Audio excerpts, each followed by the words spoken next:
welcome back to Let's Talk Title with Emerald Coast Title Services. This is episode 18. I'm your host and president of ECTS, Dion Moniz, and we have our director of operations / closing extraordinaire, Ashley Bowen. And today we have our special guest, vice president of ECTS, Nathan Cordell. Yeah, happy to be here. Yeah, welcome to your first podcast. Yeah, it's my first podcast. Happy to be part of the team. A couple months in now, so happy to join to discuss exciting FAR/BAR contract revision. Yeah, good stuff. So excited to have you. Yep. Nathan's already been an awesome addition to the team. He manages our ECTS crew over in our Center Ridge Beach office. And so that makes me very happy because now I don't have to worry about managing two crews. I can just manage one because Ashley is enough by herself. But so today we're going to go over the new changes for FAR/BAR that take effect November 1. So depending on when this airs, they may already be in effect. But some really cool changes coming down the pipeline that makes FAR/BAR even better, in my opinion. And some ways. I might beg some make it a little harder. Yeah. There's some significant changes though. Yeah, exciting change. Yeah. And it makes me wonder if they're going to update CRISP sometime soon. I wondered that as well. Because now the differences between the two are drastic. Big. Yeah. Even bigger than before. So we'll see if CRISP follows suit. That would be nice. All right, well, let's jump on in. So, actually, you're going to cover the first change that's under paragraph 1D for the personal property description. And I think this one's pretty cool. So they're removing the personal property. It's going to be like your appliances, ceiling fans, stuff like that, typically. It had intercoms on it. They've removed intercoms because that's so 80s. Nobody uses intercoms anymore. Don't use them anymore. But they've added doorbells, thermostats, television mounts, which we needed television mounts for years. Yep. But now that we have these Ring and smart home things, they're including that in the personal property now. So I think that's a good change they needed. It is, because before this, there was always the argument over whether the TV mounts were fixtures and could they take the TVs and the mounts, blah, blah, blah. So now it's TV mounts and mounting hardware. It does not include the television still. Right. Which makes sense, right? Because the mount itself is a fixture into the wall. Yeah, it's bolted into the studs. Yeah. So if you remove that, then you leave holes and painting issues, and exactly, it looks not great. Yep. But lesson that we always preach when we're doing our classes: if there are big TVs on the wall, figure out whether they're supposed to stay or go with the house, and make sure you specify that in the contract. But at least for now, know that the personal property, the default list, is changed for FAR/BAR. And if your sellers want to take their Ring device with them, you're going to need to exclude it. Yes, exactly. That brings up a great point. Always make sure that your exclusion list or your inclusion list is very detailed and specific. Yeah. So read the personal property section with your sellers and your buyers. Yep. Let's handle it right now. I was just going to say, if you're on seller side, find out exactly what the seller wants to stay or go. And if you're on buyer side, find out what the buyer expects to stay. And specify. Disclose. Yes, exactly. So paragraph 4, they made a little tweak to the closing date. Ashley, I'll let you cover that one too. Okay, so now it states that the closing of this transaction shall occur when all funds required for closing are received by the closing agent and collected pursuant to the standard, which means it has to be cleared in our account, which is why we typically require a wire transfer for closing funds. This one I'm a little bit worried about because we have a lot of mail away closings in our area. There are banks who will say we can fund on Friday, or we can close on Friday, which is when the buyer's going to sign the mortgage and sign all the closing documents, but we can't fund until Monday when I get the original documents back. And so they don't even send me the lender wire until Monday. So we're closing Friday, funding Monday. This tells us that we can't do that now. It has to be all funds. Got to have money in the account. Yeah. So closing can't occur until I have that lender. All funds and all documents in escrow. Yep. Yeah. That's right. Makes sense. Glad they clarified. Yeah. It's going to be difficult. We're going to have, I think, to have some serious conversations with these lenders to explain to them the significance of this. Yes, we are. And especially if we're looking at an afternoon closing, that's definitely going to be an issue with getting funded into escrow in time. But even more so, so what this does help is it helps keep the sellers that think that closing is not until they get their money. It keeps them at bay, because now, as Ashley indicated, it's not uncommon for us to close one day and fund the following day because of wire cutoffs, closing on a Friday afternoon, have to fund Monday morning, and sellers get irate because they think they don't have their money, so it's not closed. Well, this is clear that I have to have it closes once you have all the documents and all the money in the account. So even if they don't get their money, the seller, until the next morning because of the wire cutoff issues, it's still a closed deal. Let me clarify to everyone. Our wire cutoff times are 4 o'clock. It's pretty late in the day. We really try to get those sellers funded the same day. Really, really try. Yeah. And it's tough, right? Because sometimes certain lenders require funding authorization. Mm-hmm. Right. They don't table fund. So when lenders require funding authorization, that is an extra step in the process that we have to obtain that authorization from the lenders. And if we don't get that, then we can't fund, and we can't pay the sellers, we can't pay agents. So it's tough. Yeah. So it'll be interesting to see how this plays out until the lenders get accustomed to it. So, all right. So the next change is under paragraph 5, which is in regards to when the closing date is subject to that automatic extension for CFPB.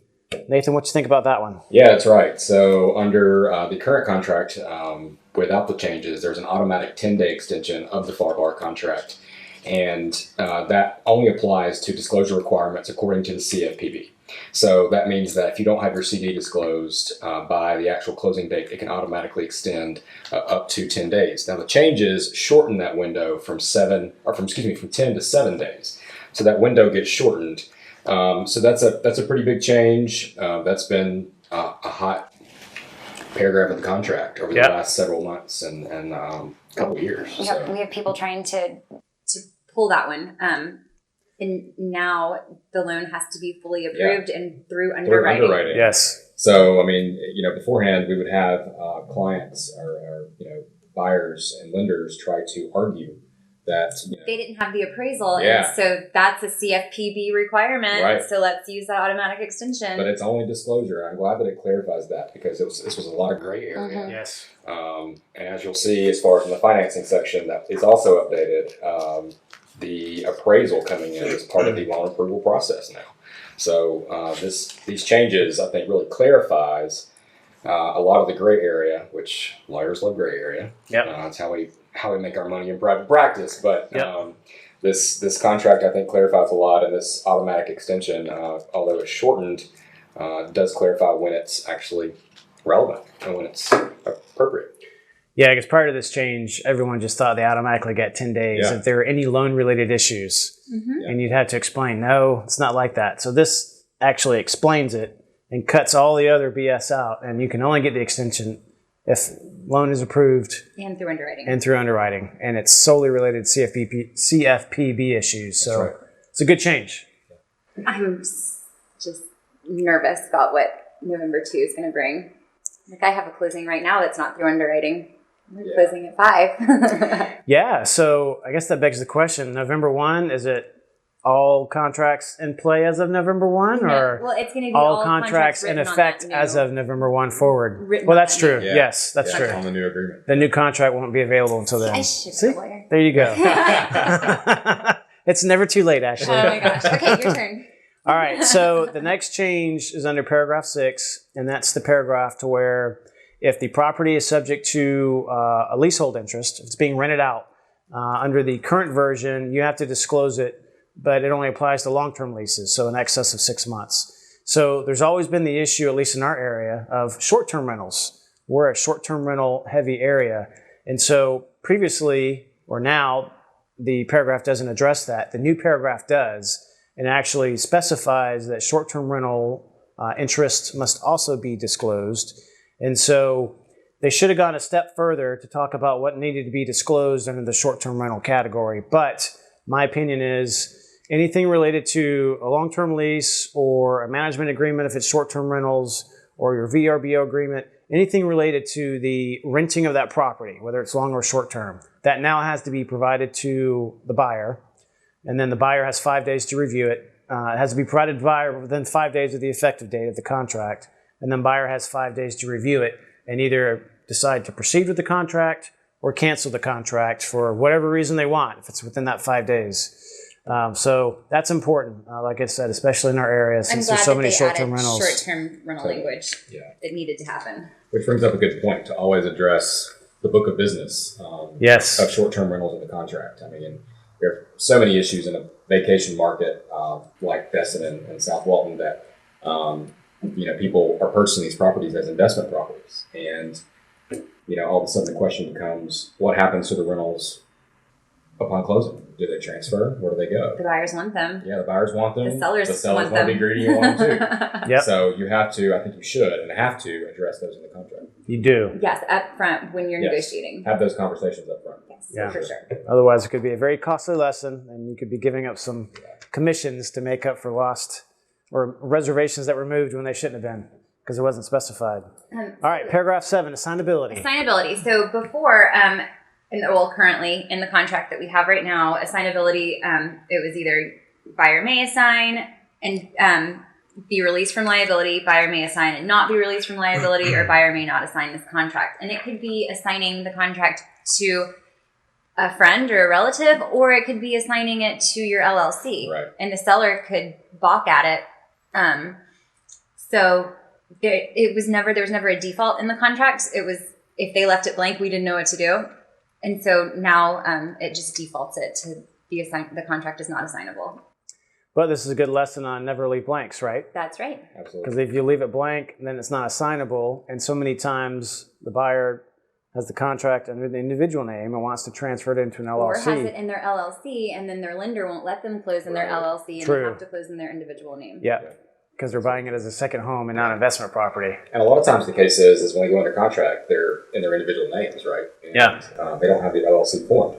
So when the LLC is formed, that's when the assignability occurs to closing the LLC. So yeah, good lesson on not leaving any contracts with blanks or with anything to be filled out. Yep, That's exactly. Our pet peeve. From a practical standpoint, I don't think the sellers care that much as long as they get their money. But Sometimes they do. I've had one where the buyers needed to transfer it. I think it was out of an LLC into an individual name. The seller really didn't. They kind of changed their mind. They were having seller's remorse, and that they had something there. You know?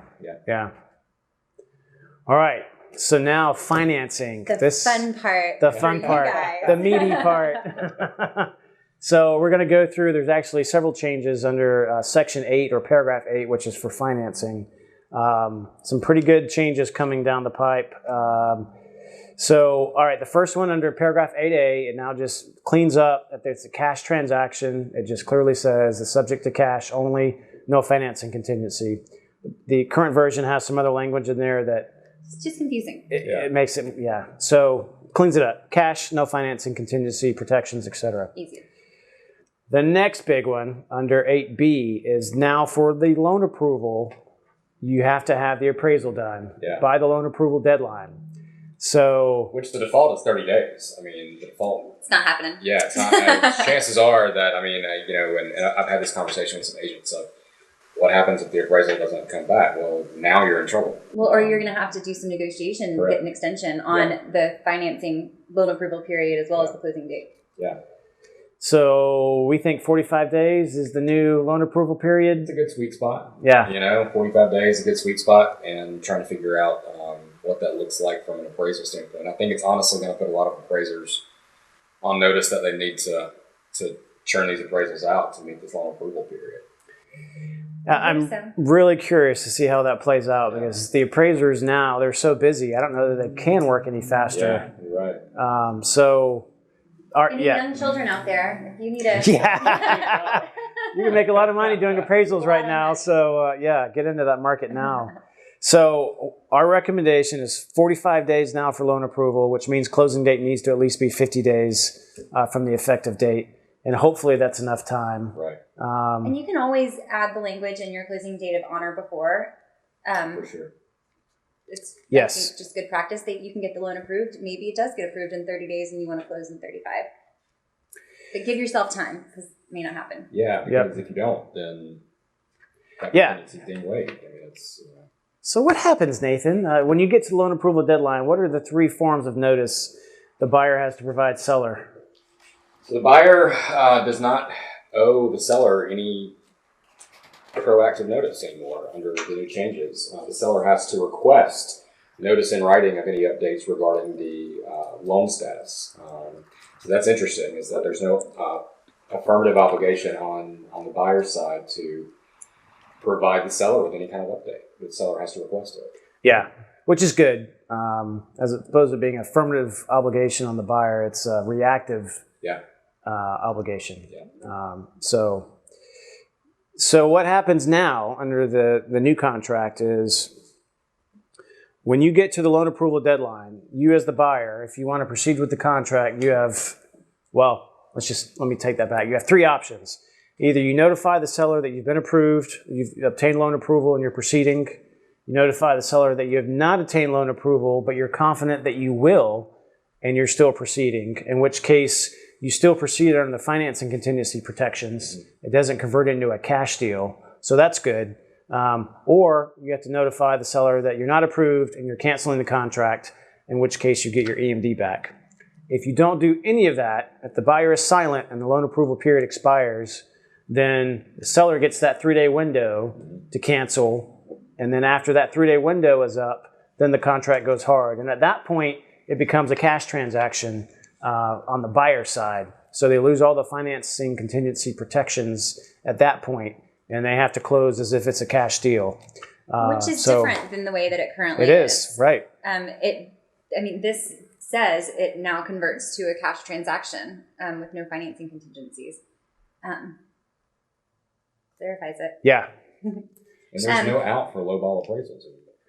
Exactly. That's right. Because, right now, that's the only contingency left. You could get loan approval and blow past that deadline, but if it doesn't appraise, the buyer still has an out. Right. Well, now they've stricken that part of the contract, so that's no longer an exception. So pretty important stuff. Yeah, these are some big changes. So definitely, this section 8, paragraph 8, it's important to read up on and study for your clients for sure, as it relates to financing. Yep, exactly. And as always, we're always available for questions. So give us a ring and we can explain this further. But and we have the red line version of the contract that we can send out so that you can actually see all the changes, and will help help you connect the dots with all this and study it with you. And yes, we're all learning together. Yes, we're all exactly. learning together, yeah. That's for sure. All right, let's see. What do we have next? Are you done with financing? I think we are done with financing. We hit the high points. We spent probably 30 minutes on it at our WCR event, but that we did enough for our podcast. Yeah. Exactly, 30,000 feet level. All right, so closing costs. Section is going to be the closing costs. The only change they did here was that they added charges for FERPTA withholding and reporting as a seller charge, a seller default charge. Should have been. We don't charge anything for that. That's just a service that we provide. We help fill out the forms. FERPTA? What's FERPTA? Oh, God. Foreign Investment and Real Property Tax Act. This rolls off so smoothly. So fun. But that's the only change that they made to the closing cost paragraph. Yeah. Which I think is good because it starts a conversation between, your clients and the sellers. If they happen to be foreign nationals or foreign corporations or entities. Well, and then the next part that changed was that the survey is now due. They specify that it's due 5 days prior to closing, right? Which it used to be due on or before the title evidence period, which then you have to go and find out what that deadline is. It just makes it a lot cleaner. I'm also a little bit nervous about this one because there are transactions where I get the survey the day of or the day before closing. Yep. So, which means that when we place the order for the survey, we have got to tell them it's due 5 days before our closing date or 7 days before our closing date, just to make sure that we have it in time. That's right. Because we don't want the closing or, this paragraph to be in default and it's our fault. Which hopefully, if the closing date is organically going to move down because of having to have a longer loan approval period, that gives the surveyors a few more days. So maybe that problem somewhat resolves itself. They but kind of look at your deadline date. Yeah. And they're like, when we're going to get that done. True. So, yeah, that's a good point. But both of those things, the survey and Both I have this form. It's the Ohio form. Only handle it once. I think it's really important at listing for the listing agent to talk to the seller, find out, is there a survey? Do you have a mortgage on your property? When did you close? If you don't have a survey, there probably is one. Like, call your old title company. Let's try to find it. And then, is the seller a foreign person? Do they have a green card? Find all of that stuff out at listing, and so you know what you're about to get yourself into. Yeah, exactly. All right, so next up, paragraph 12 for the property inspection. Fortunately for our area, because there's so many waterfront properties, they've now added watercraft lifts and related equipment as part of the items that have to be in good working condition or working condition as part of the inspection. So now it falls under the repair limit. If the jet ski lift isn't working, then that falls under the requirement for the seller to repair that up to the repair limit. Expensive repair. Yeah, For sure. absolutely. For sure. And with all the salt air and salt water. Yeah. So that's, suddenly that, default 1.5% of the purchase price. Could really get used up. Yeah, exactly. That includes watercraft lifts and equipment. Yep, exactly. So good change. Like I said, a lot of waterfront properties, so good protection for the buyer. But if you're on the seller side, you definitely want to make sure you limit that repair limit, because if you just let the default go, then you could end up you're buying a new jet ski lift or boat lift. Yeah. Yeah. Boat lifts. Those are really expensive. So it says watercraft lifts, so all the above. Next change is under paragraph 18F for the calculation of time. I like this one. Yeah, I do too, because in the past there was always some confusion as to when the deadlines were supposed to be calculated in FAR-BAR. Chris specifically says 5 p.m. of that day. FAR-BAR was silent, except that if the deadline fell on a weekend or a holiday, it extended to 5 p.m. on the next business day. So the implication is, all right, well, 5 p.m. must be the calculation for all deadlines. Well, now they've actually excluded that 5 p.m. language, and now it's the time zone for the property, a time zone where the property is located, and essentially it's 11:59 p.m. on that date in that time zone. So that makes for the all deadline. Deadlines are now midnight. 11:59. Yeah, midnight is technically the next day. Sorry. Yeah. 11:59. Because Nathan, you had a situation you brought up at our prior discussion where they did a cancellation at 11:30 at night or something. It's like 11:50. Yeah. Right. And an agent called me the next morning, and she was obviously asleep. And she woke up to this cancellation, release a cancellation request in her email, and it was the last day, last hour of a contingency period, and she wanted to argue that standard business practices dictate that you respond at 5 o'clock or by 5 o'clock in the time zone where the property is located. Unfortunately, I think she lost that argument, but I think this clarifies it that it is indeed 11:59. Yeah, you can't at 5:01. You can't say, "Whew, yeah, we made right, it." Right. Got to wait till the next morning. Yeah. Exactly. So I'm glad they at least clarified that, because that was some gray area, and now it's not. All right, force majeure. Sounds so French. Yes, and it means act of God. And I've given a lot of contract presentations down here over the last several years, and the last year and a half, I had a question mark beside this term as to whether COVID-19 and the year formerly known as 2020, to channel my inner the big French dumpster knowledge, fire the that was big 2020? dumpster fire that was 2020, whether COVID and the implications of a global pandemic and government shutdowns that were mandated qualify as an act of God or force majeure. And ultimately, it was just unclear. It was gray. And the Florida Bar and the Florida Realtors decided that they would clarify this and include governmental actions and mandates, shutdowns, epidemics, and pandemics, which is interesting. It also clarifies that the force majeure event is deemed to have occurred on the very first day of the force majeure event, which we deal with force majeure events when we think about hurricanes, right? So that's what we deal with, unfortunately, in this area. And there are coordinates when a storm enters into the Gulf of Mexico where insurance stops being bound in a closing. And that is the hard and fast start date of a force majeure event when thinking about it in terms of a storm. So this clarifies it as to the fact that the mandatory shutdown of the government and the mandatory shutdown of organizations that would facilitate a closing. So recording offices. Yep. Our offices even. Yep. Shipping. So think about, we do so many mail outs and mailaways for FedEx and UPS. This clarifies it a little bit. Clarifies and it muddies it up. Yeah. I like the civil unrest edition. Yeah, the civil unrest is interesting. I'm curious to see how that gets defined through the courts down the road because, what does that mean exactly? Yeah. Can we riot in the streets because we don't like our president? Is that civil unrest? Is that sufficient to stop the closing? I think you're going to find some arguments. Maybe not in Fort Panhandle. Right. Exactly. All right, so the next change is paragraph 18.0. And so that gets into the forms of notice that are now allowed. No more texting. No more texting. Or Facebook messaging. Or Facebook messaging. Who Exactly. Facebook messages? Hey, Like- some weird things. I have clients that Facebook message me. It's the craziest thing. I'm like, can't you just text? But Or email? yeah.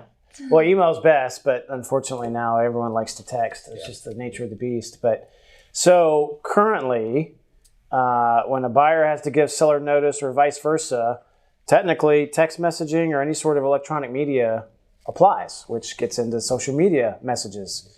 So come November, they've stricken that out. And now it's only mail, facsimile, or personal delivery or email. Period. So No more texting. No more texting. no more texting. Well, and I mean, agents, a lot of times when there's disputes and you say, well, did you get it in writing? Yeah, it's on my text message. And like, they do that a lot. And now they're not going to be able to. Right. We're going to really need to beat that into their I know. brains. Yeah, and the reason I think behind it is, I've told people is that you can easily delete texts and you can easily delete instant messages. And oftentimes those aren't retraceable. Emails, you can print and store and save. Obviously, I think it was mentioned this morning that faxes are actually the safest method of transmission Yeah. of documents these days. Wiring instructions and payoffs and things like that. But you know what? It's going to be a comeback of fax machines. A lot of fax goes through our email. Yeah, eFax. Yeah. So it's like, So you wonder, is it still secure like a Still fax secure, if it's yeah. coming through email? Unless it's printed out the old-fashioned printer. The old thermal paper that Yes. curls up when it drops out? Yeah. we need to get a fax machine. Well, we might have to. We might be going back to the days where the wiring instructions are sent via fax, to be safe.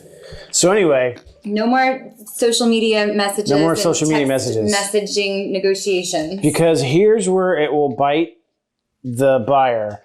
If you're on buyer side and you're under FAR and that loan approval deadline comes up and you send a text to the seller's agent saying, hey, we're approved for the loan, we're good to go, that's not going to qualify as notice. And so now seller can go, we didn't get notice, we're canceling under the 3-day cancellation period.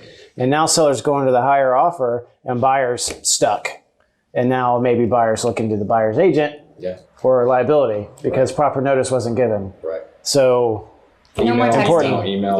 yes, exactly. Absolutely. All right. And Ashley, one of your favorites, the changes to the I'm FHA VA so rider. excited about this one because so many times, and we do a lot of VA loans over here because we're surrounded by military bases. And Thank you for your service. Yes, thank you.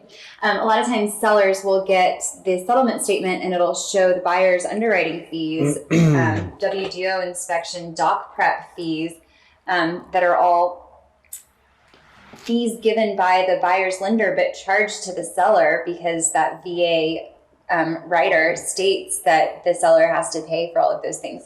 So they've now redlined through those items and just put a dollar amount up to blank. If it's left blank, then $250 of the buyer's closing costs. Yeah. So it just makes it a little bit cleaner. Because the CRISP VA writer and the FAR VA writer were different. The CRISP didn't have that. It was just that blank amount. And I think from a practical standpoint, that just looks like a credit, on the settlement statement. Right. It's not these line item fees that all of a sudden the buyer is then coming back and saying, why am I paying this? Or the seller, why am I paying this on behalf of the buyer? So I think it's going to really clarify and clean it up. It is. And we don't have to say, well, you signed it. Right. You Right. initialed every Exactly. page. Well, that's going to do it for the changes. That was good. So overall, you were kind of wishy-washy in the beginning. You still don't like some of them? I'm worried more. I'm worried Yeah. about that appraisal thing. That's a big one. Yeah. The survey. Worried about our clients and their text messaging. Yeah. So it's just going to depend on us to properly educate our clients. That's right. So And that's what we love to do. So yeah, we're happy to come in and do an in-house presentation and get into more depth on this. So reach out to us, let us know.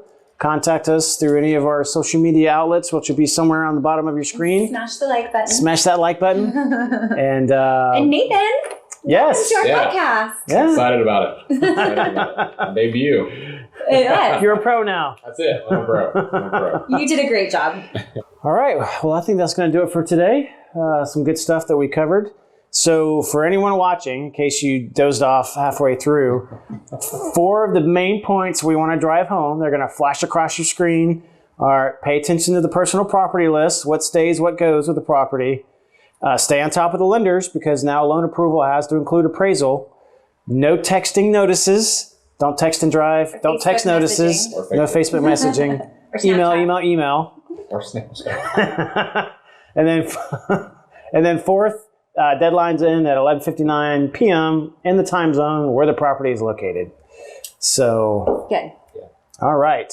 Well, Ashley, thank you as always. Nathan, thank you. Absolutely. We'll definitely be having you back. Sure thing. So, Great first podcast. yeah, Loving it. pass the test. That's it. A plus. Yeah, A++. I think we can have him back. I think so too. You earned his keep. All right. Well, thanks everyone. Again, if you need us to come in and explain this in more detail, let us know. We'd be happy to come do that. And if you have any drop a comment, push the like button. smash that like button, like all of our social media pages. And we'll see you next time. Sayonara. Bye.